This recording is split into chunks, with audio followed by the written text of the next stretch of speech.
ئافرەت کائینێکی غەریب نییە لە ئێمە، یا دایکمانە یا هاوسەرە یا خوشکە یا کچە. ئەبێ ئێمە کە خۆمان بە پابەند ئەزانین بە شەرعی خواوە لە هەموو کەسێ زیاتر سوور بین لەسەر پێدانی ئەو مافە و پێدانی ئەو مافە لەسەر دڵ و دەروونمان زۆر ئاسان بێت.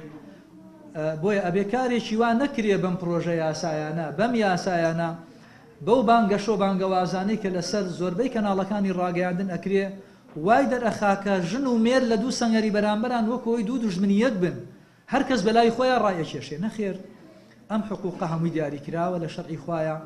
دووبارە ئەڵێم یاسای باری کەسێتیشکەوە لە عێراق دانراوە لە 59 هەتا ئێستاکە من پێم وایە یاسایەکی زۆر نمونەیە، بۆیە کە دەستی بۆ ئەبرێت و هەموار ئەکرێتەوە ئەبێ کەسانێ بن لەوان بەتواناتر بەڵێ بەپێی زەمان ئەحکامە گۆڕێ. بەڵام پێم وایە کۆمەلگای عێراقیەوە نەگۆڕانی بەسەرا نهاتووە کە تەنها ئیش لەسەر حقوقی ئافرەت بکرێت.